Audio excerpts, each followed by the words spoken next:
안녕하십니까. 세상 읽어주는 남자 이상훈입니다. 오늘은 H20 다음 버전이 나올 수 있을까라는 주제로 한 말씀 드리겠습니다. 결국 트럼프가 엔비디아 H20 GPU의 중국 수출을 막았습니다.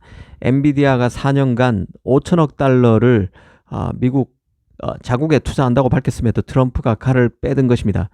그럼에도 젠슨왕은 또 중국을 방문했습니다. 그러면서 중국 시장에 영향력 있는 제품을 계속 공급할 것이라고 했습니다.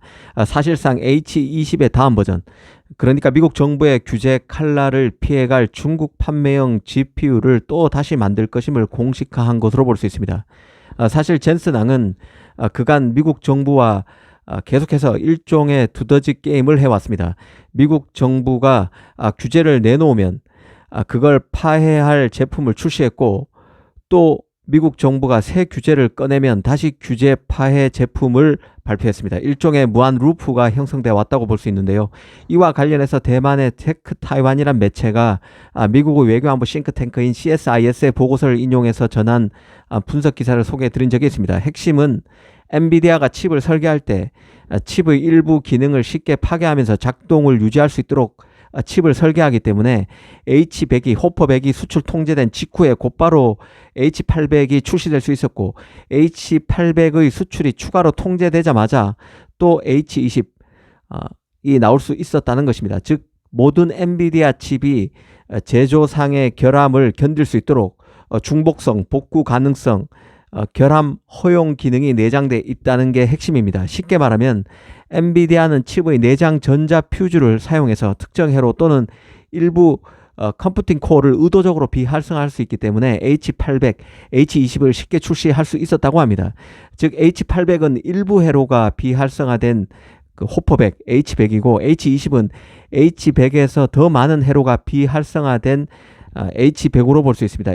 미국 정부는 엔비디아의 칩 설계에서 이런 비밀을 제때 인식하지 못했고, 젠슨왕은 이런 허점을 활용해서 중국 판매용 GPU를 새롭게 강화된 규제가 나올 때마다 출시하는 수완을 보여줬다는 게 내용의 핵심이었습니다. 이번에 그 트럼프가 새롭게 규제 대상에 넣은 H20의 경우는 이름에서 유추할 수 있듯이 호퍼100 성능의 20%가량만 제공하는 칩입니다. H100의 훨씬 더 다운그레이드된 버전이란 뜻인데요. 단순하게 보면 H100 칩의 80%를 비활성화한 것이지만 엔비디아 칩이 중복성, 복구 가능성, 결함 허용 기능이 내장되어 있는 탓에 단기간에 빨리 다운그레이드된 버전을 반복해서 출시할 수 있었다고 볼 수 있습니다.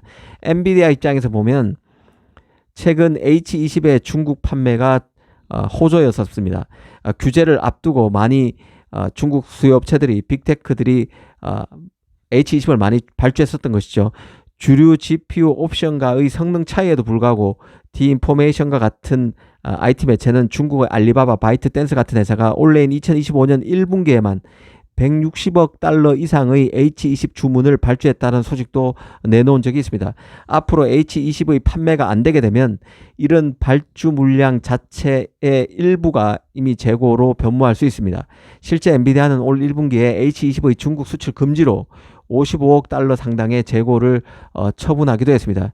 엔비디아 입장에서 보면 이 답답한 점은 다음 달인 5월 중순부터 이번 새 수출 규제가 적용된다는 점에 있는데요. 젠슨왕이 경쟁력 있는 제품을 계속 공급한다고 밝힌 만큼 언제부터 H20의 후속 제품이 나올지, 그리고 이번에도 미국 정부가 그 새롭게 나온 중국 판매용 엔비디아의 GPU에 대해서 수출을 눈감아 줄지도 지켜봐야 할 대목입니다. 변수가 있다는 것이죠.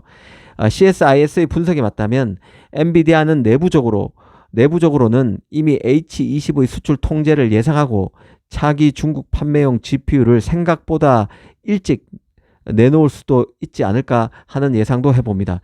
다만 젠슨왕이 염려한 대로 이미 중국의 자체 AI 칩 설계 실력도 나날이 향상되고 있는 점도 잊지 말아야 하는데요. 실제 중국 정부는 하웨이 어센드 칩과 같은 자국 AI 칩에 대한 자신감을 바탕으로 자국 기업들에게 엔비디아의 H20, 엔비디아의 GPU H20을 쓰지 말라는 단속을 벌이고 있다는 중국 매체 소식도 나온 적이 있습니다.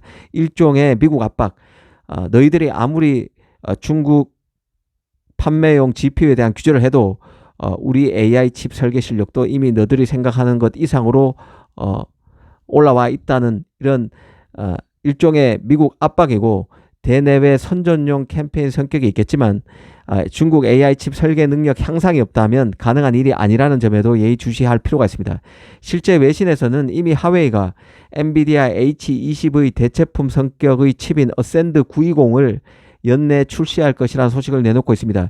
어센드 920은 최근에 공개된 어센드 910 C 칩의 후속작입니다. SMIC 6나노 노드인 M+3 노드에서 제조될 예정이라고 소개되어 있는데요. 엔비디아 젠슨항은 실제로도 H20의 공백기에 하웨이의 어센드 칩 그리고 중국 GPU 업체죠. 바이런과 같은 회사들이 자신의 중국 점유율을 야금야금 먹을 것이라는 점을 우려하고 있는 상태입니다. 그만큼 중국의 칩 설계 실력이 일치월장하고 있다는 점도 인식할 필요가 있습니다. 특히 이번에 젠슨항은 중국을 방문하면서 딥시크 창업자죠. 량어운펑을 만났는데요. 아시다시피 딥시크가 내놓은 추론용 AI 모델 R1은 엔비디아 저가형 AI 칩 H800 2048개로 만든 추론용 AI 모델입니다. 그런데 딥시크의 AI 모델에는 이미 하웨이의 어센드 칩이 활용되고 있는 상황인데요. 엔비디아 H800은 딥시크 훈련용 AI 모델을 사용했고 하웨이 어센드 칩 910C 칩 같은 경우는 추론에 투입했다는 것입니다.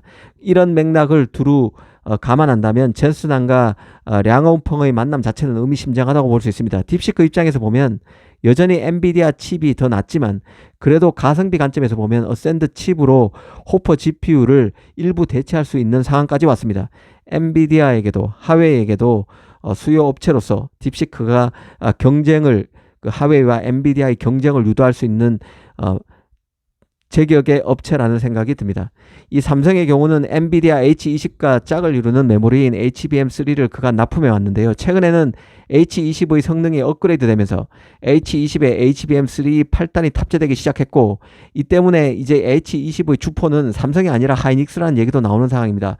앞으로 나올 H20의 후속 GPU의 메모리 사양에 따라서 메모리 업체의 희비도 엇갈릴 수 있다는 생각입니다. 또 앞으로 중국 시장에서 AI 칩 공급업체로서 하웨이 위상은 더 커질 것이라는 점도 분명한데요. 하웨이가 AI 칩을 만들어도 아직 중국 메모리 업체의 HBM 실력은 최상위와는 거리가 있습니다. D램 업체 창신 메모리가 지난해인 2024년 8월부터 HBM2를 양산해서 어센드 910 칩에 탑재했다는 보도가 나오는 정도인데요. 아마 당분간 하웨이 AI 칩에는 삼성 HBM 등이 탑재될 것으로 봅니다. 다만 중국의 HBM 자립도 생각보다 일찍 찾아올 가능성이 크기 때문에 삼성으로서는 HBM3 8단과 12단의 엔비디아 컬 테스트부터 빨리 마무리하고 미국 빅테크 중심으로 확산되고 있는 자체 AI 칩 설계 붐의 HBM을 납품하는 데에도 심혈을 기울여야 할 것으로 봅니다. 오늘은 H20 규제 이후란 주제로 말씀드렸습니다. 감사합니다.